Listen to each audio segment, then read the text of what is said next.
Hi, Facebook friends. I have been trying to write this blog post for like 3 weeks, and the title of this post is Why I Will Never Use Weight Loss to Market My Fitness Business.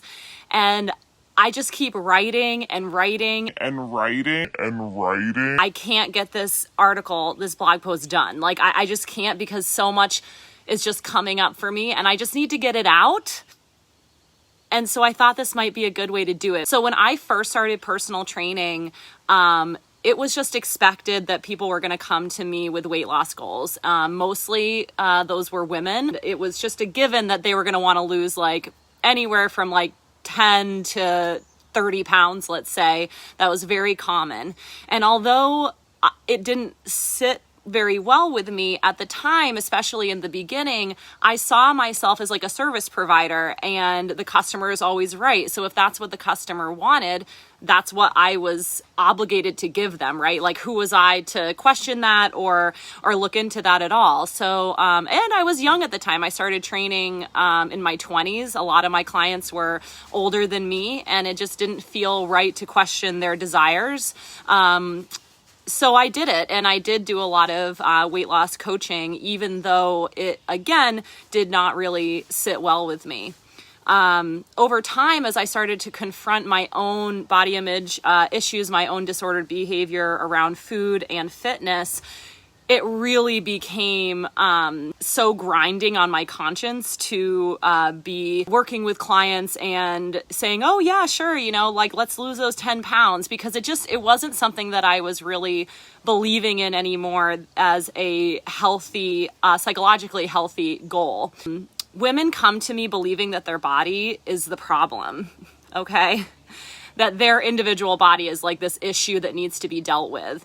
And I am here to tell you that that is not the case. Your body, your individual body, is not the problem. Like, the problem is the social construct that has designed our ideal feminine beauty standards, okay? So to me, that's the problem. Like, that's become very clear to me as I have tried to suss out, how am I supposed to work in the fitness business without marketing and saying, hey, yeah, let's lose weight, right? Like, we're a country full of people who are overweight. Of course I'm going to promote weight loss.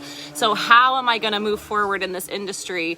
And I realize it's by really taking a look at the wider issue, which is this issue of the obsession of thinness, whiteness, and this ideal beauty standard that we have been dealing with since we were little girls, right? So like, this messaging comes to us at such a young age. It's very, very difficult not to see our bodies as the problem. Our bodies are really just an innocent bystander in the absolute dumpster fire that is this social construct of feminine beauty.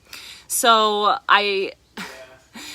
what does that mean, right? Does that mean like I don't work with people who have weight loss goals? It doesn't mean that. It just means that the focus of our fitness and the focus of the journey is not on this ultimate goal of weight loss. It's on a goal of what is like the feeling that we're trying to achieve. Because for most people, what they want out of getting fit, they do have this ideal, like this image in their mind. They definitely do. But what they really want is a feeling, right?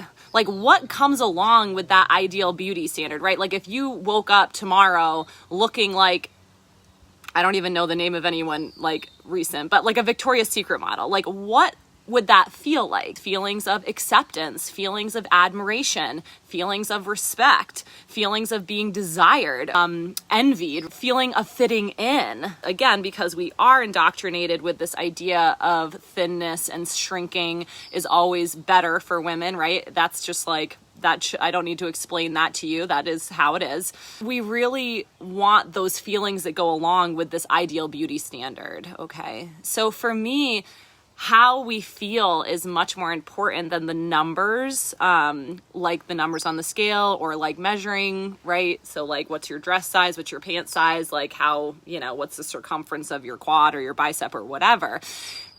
These measurements are not useless, and I'm not saying like they're never helpful. That's not what I'm saying. But what I am saying is that if we're constantly looking at these external factors, like what does the scale say? What does the tape measure say? Right? What size am I wearing? Like if this is the always what we're looking for, these external factors, that does not lend itself to building a healthy relationship with our bodies, because what we want to be looking at is how the hell do we feel, right? How is our energy? How do we feel when we walk up a set of stairs, or when we go to pick up our, grandkid, that like those are the measurements that I feel are truly important for quality of life. And when I think about what I want to be helping people with in training them and being a fitness coach, isn't that what it's all about? Isn't it really about quality of life? Like, isn't that such a beautiful thing to help somebody with, is like,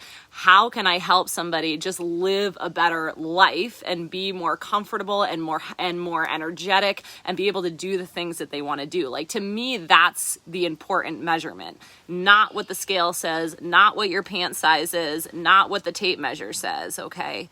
So when I think about approaching fitness without having this message of weight loss is always the best thing, right? Because that is what most fitness marketing, I call it the fitness industrial complex, has been selling us. And I mean, it really is so pervasive.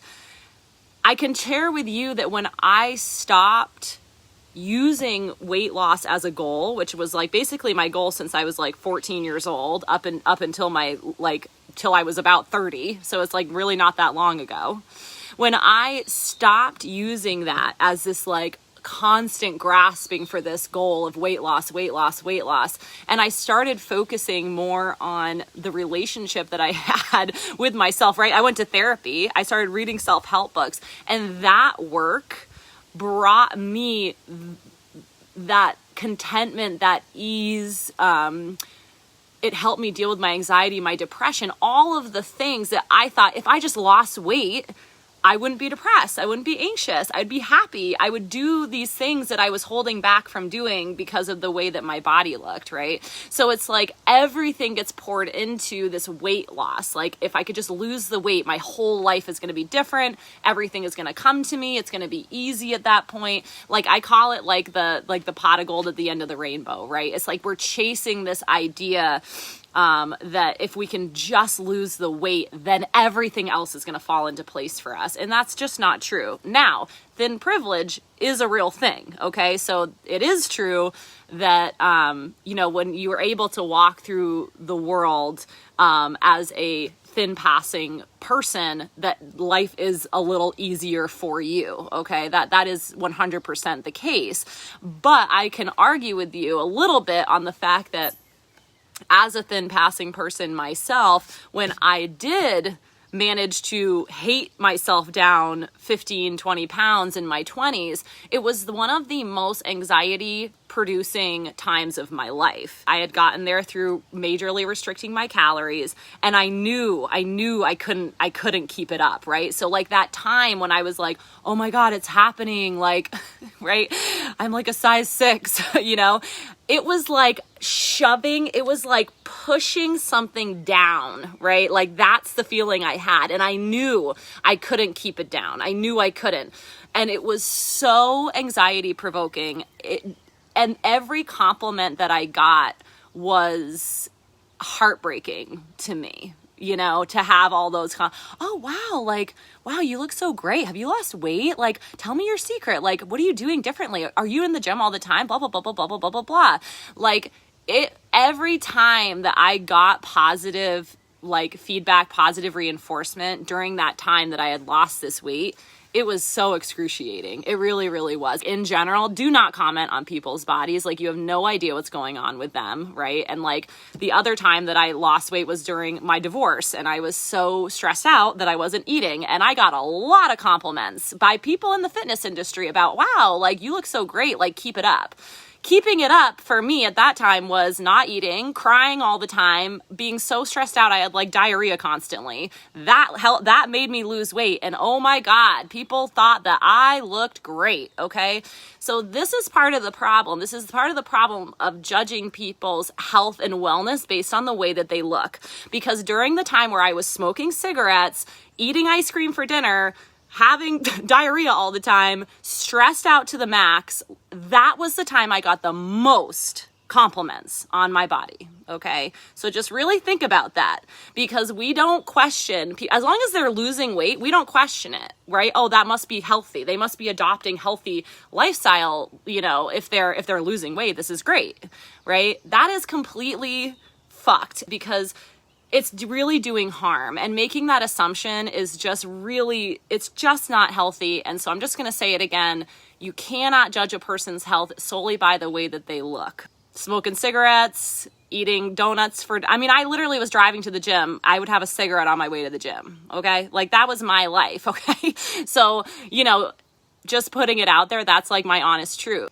When I did let go of this idea of grasping for the weight loss, and I did actually go to therapy, start building that relationship with myself and start focusing, how do I feel, right? How does working out make me feel?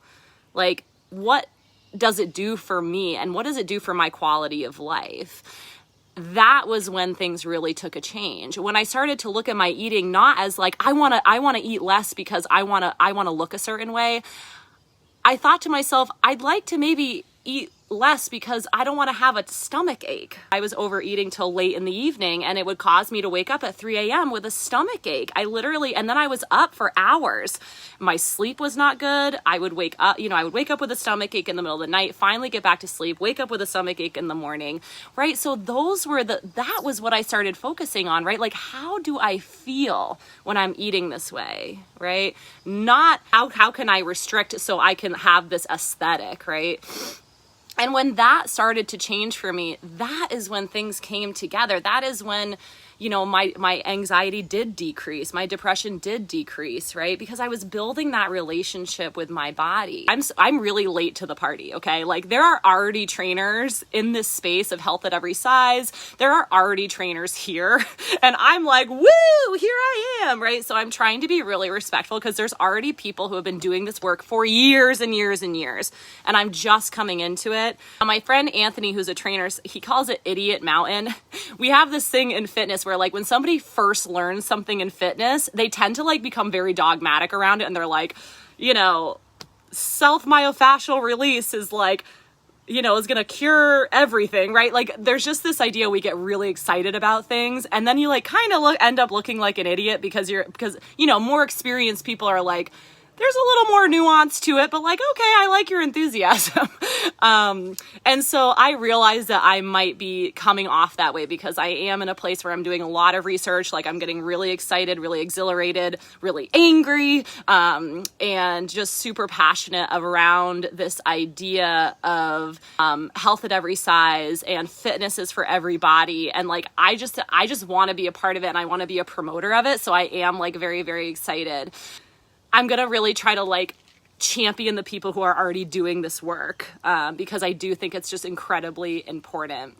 So again, does this mean that, if you have a desire to lose weight, I'm not going to coach you? No, that's not what it means at all. I will support you. I am here to guide you. I'm here to be your steward, and try to help you figure this stuff out for yourself.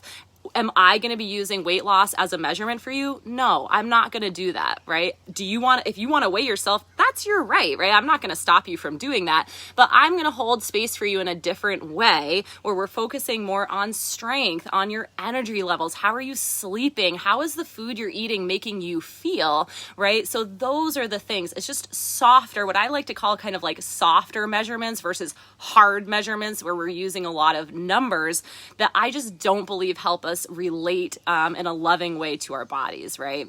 So that is my rant, and I really appreciate the people who have stuck with me.